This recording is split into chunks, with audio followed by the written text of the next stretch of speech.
नमस्कार, विन्यूजमा स्वागत छ। म अमृता गाहा। सुरु गरौं प्रमुख समाचारबाट।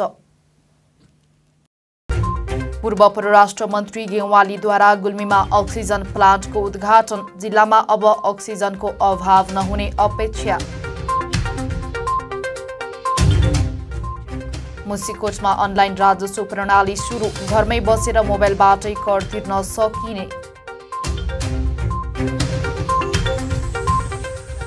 नेपालमा केही नेता मौसम धुम्मिएर प्रदूषण बढ्दै। शनिबारदेखि प्रदूषण कम हुँदै जाने मौसमविदको भनाई।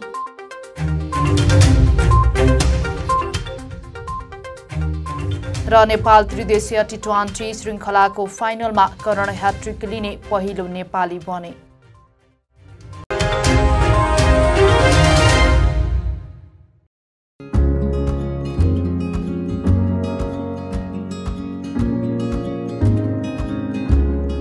Sneha motor parts and washing centre, Resunga नगरपालिका 1, पुतली बजार, तमघास, गुल्मी। हामी कहाँ विभिन्न कम्पनीका मोटरसाइकल दक्ष मिस्त्रीद्वारा मर्मत गरिनुका साथै सबै किसिमका मोटरसाइकलका पार्ट्सहरू होलसेल तथा फुटकर मूल्यमा बिक्री गरिन्छ।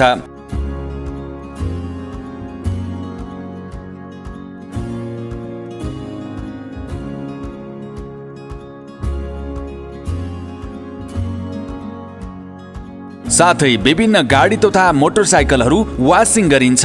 यदि मोटरसाइकल बाटैमा बिग्रिए बाटैमा पुगेर मर्मत गर्ने सुविधा पनि छ। Proprietor Pashupati Pande. Phone number 98570 66 853 र 98470 62 853। Sneha motor parts and washing centre, Resunga नगरपालिका 1, पुतली बजार, तमघास, गुल्मी। एक पटक सेवा गर्ने मौका अवश्य दिनुहोस्।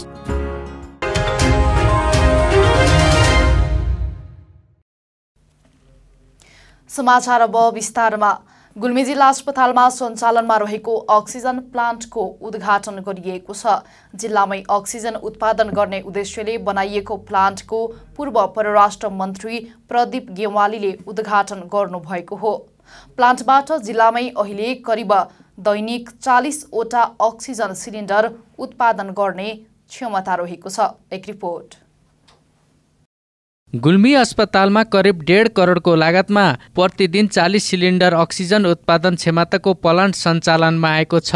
प्लान्टको पूर्व परराष्ट्र मन्त्री एवं गुल्मी क्षेत्र नम्बर 1 का सांसद प्रदीप गेवालीले उद्घाटन गर्नुभएको हो। कोरोना महामारीमा संक्रमितको उपचारमा अक्सिजनको अभाव जिल्लामा नहोस् भनेर जिल्लाबाटै अक्सिजन उत्पादन गर्ने उद्देश्यले प्लान्ट निर्माण कार्य अगाडि बढाइएको थियो। प्लान्ट सञ्चालनमा आएको केही महिना भए पनि विधिवत रूपमा उद्घाटन गरिएको हो। प्लान्टको उद्घाटन गर्दै गेवालीले हामी सबैको ध्यान नागरिकको जीवन स्तर उकास्नु रहेको बताउनु भयो। हामीले बाँकी 11वटा पालिकामा नेपाल सरकारको योजना अन्तर्गत अघिल्लो सरकारको योजना अनुसार 15-15 बेडका अस्पतालहरू निर्माणाधीन छ।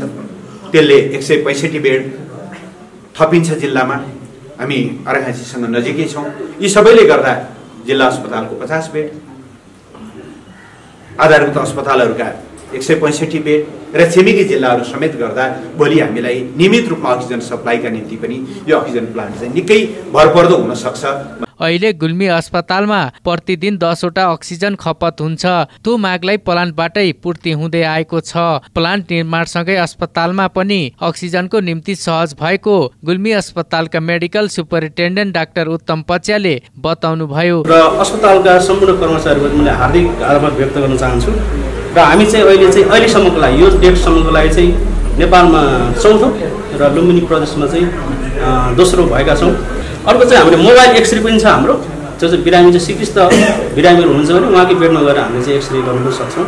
जिल्लामै अक्सिजन उत्पादनका निम्ति सहयोग गर्ने सबैलाई धन्यवाद दिँदै नागरिक र राज्यको लगानीमा जिल्लामा उदाहरणीय काम भएको नेपाल पत्रकार महासंघ गुल्मीका अध्यक्ष टोपलाल अर्यालले बताउनु भयो।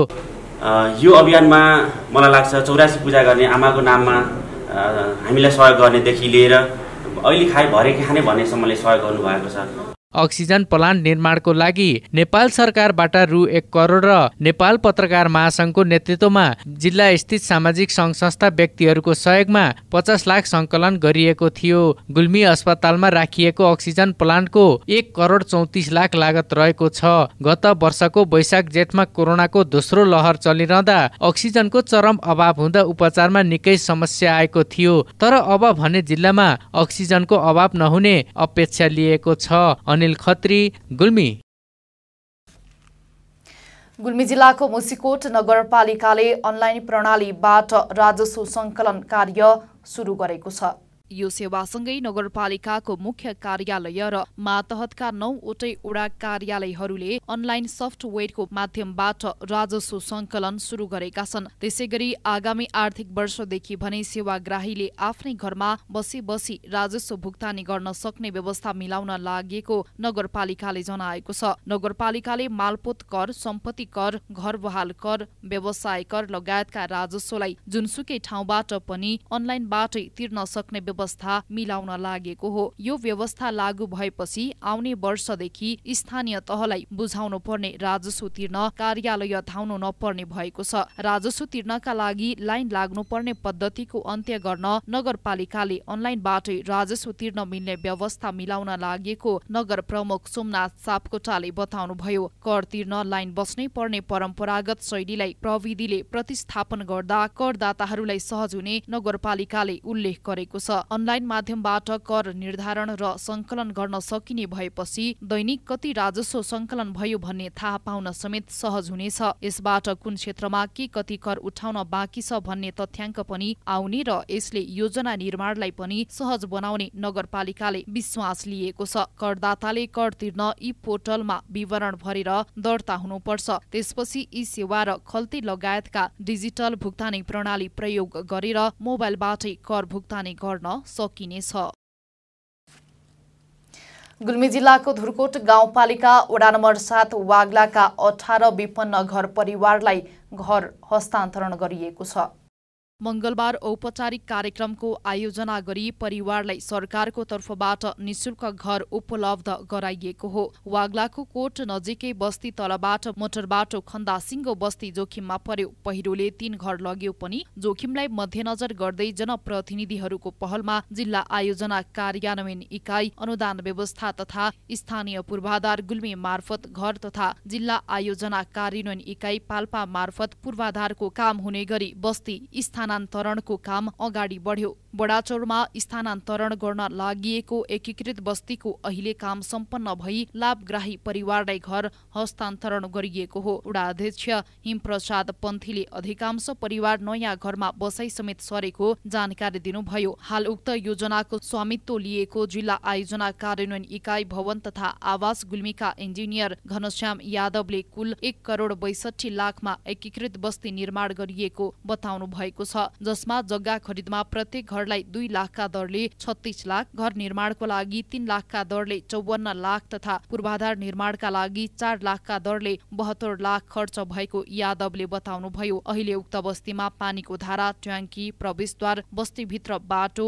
चौतारो, कम्पाउन्ड लगायतका संरचना बनाइएको यादवको भनाइ छ। बस्तीको लागि 23 रोपनी जग्गा खरिद गरिएको थियो। निर्माण गरिएका घर वरपर कम्पाउन्ड छ भने 2 वटा कोठा रहेका छन्। घरहरू सबै एक तले बनेका छन्। कतिपयले आफ्नै लगानीमा पाली समेत राखेका छन्। नयाँ घर पाएपछि स्थानीय पनि खुसी भएका छन्। पछिल्लो 24 घण्टाको अवधिमा मुलुकभर थप 25 जनामा कोरोना पुष्टि भएको स्वास्थ्य तथा जनसङ्ख्या मन्त्रालयले जनाएको छ।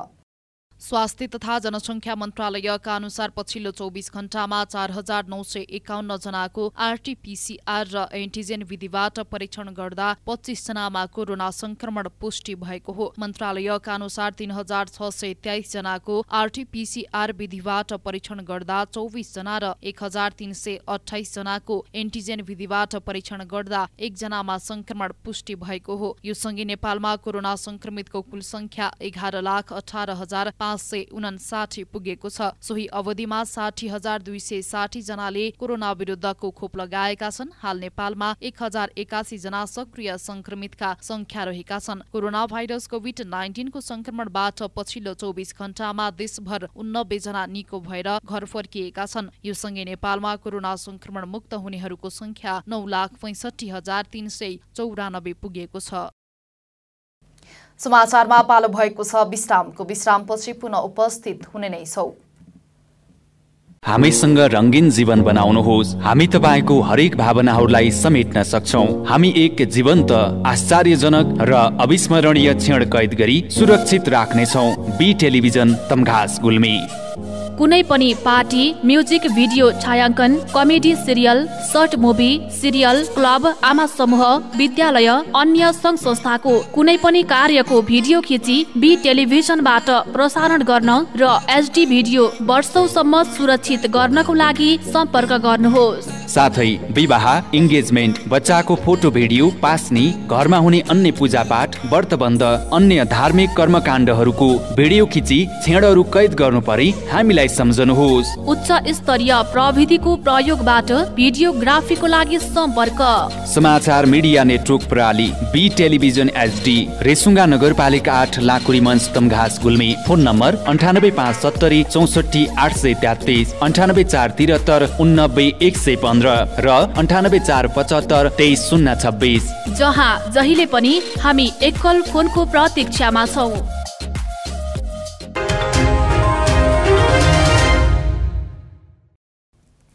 विश्रामपछि पुनः स्वागत छ। अब लागौं बाँकी समाचारतर्फ। शनिबारदेखि बिस्तारै कम प्रदूषण हुँदै जाने मौसमविदले बताएका छन्। शनिबार बेलुकीतिर ठूलै पानी पर्ने सम्भावना भएकोले शनिबारदेखि मौसम सुधार हुने मौसमविद हिरा भट्टराईले बताउनु भएको छ।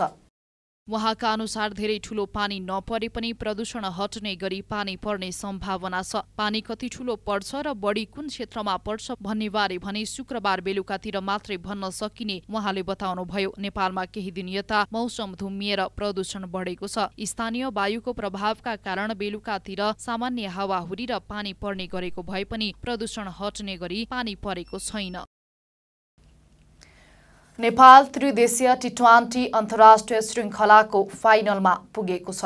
त्रिवी क्रिकेट मैदानमा बिहिबार भएको खेलमा पपुवा न्युगिनी पीएनजीलाई 37 रनले हराउँदै नेपाल एक खेल अघि नै फाइनलमा पुगेको छ। नेपालले दिएको 204 रनको लक्ष्य पछ्याएको पीएनजी 19 ओभर 4 बलमा 166 रनमा अल आउट भयो। यसअघि टस हारेर पहिले ब्याटिङ गरेको नेपालले निर्धारित 20 ओभरमा 7 विकेट गुमाएर 203 रन बनाएको थियो। यस्तै बिहिबारको खेलमा करण केसीले कीर्तिमानी बनाएका छन्। उनी टी20 अन्तर्राष्ट्रिय क्रिकेटमा ह्याट्रिक लिने पहिलो नेपाली खेलाडी बनेका छन्। 20 औं ओभरमा बलिङ गर्न आएका करणले ओभरको दोस्रो, तेस्रो र चौथो बलमा लगातार विकेट लिएर ह्याट्रिक पूरा गरेका हुन्। लगातार तेस्रो जितसँगै नेपाल एक खेल अघि नै फाइनलमा पुगेको हो। नेपालले यसअघि पहिलो खेलमा पीएनजीलाई नै र दोस्रो खेलमा मलेसियालाई हराएको थियो। अब नेपालले शनिबार मलेसियासँग खेल्नेछ। फाइनल खेल भने आउँदो सोमबार हुनेछ।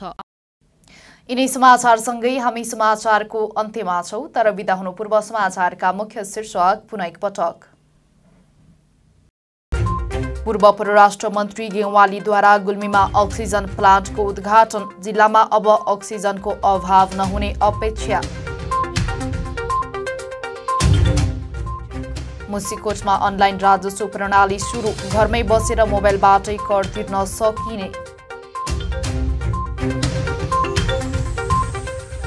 नेपालमा केही दिन यता मौसम धुम्मिएर प्रदूषण बढ्दै शनिबारदेखि प्रदूषण कम हुँदै जाने मौसमविदको भनाई।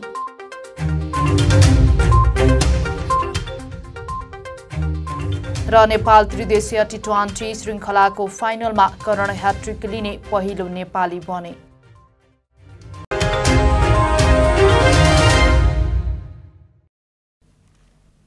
अहिलेलाई बिन्युज यति नै। अर्को समाचारमा उपस्थित हुने नै छौं। तबसम्मको लागि हेर्दै गर्नुहोला बीटीभी एचडी। हवस् त, नमस्ते।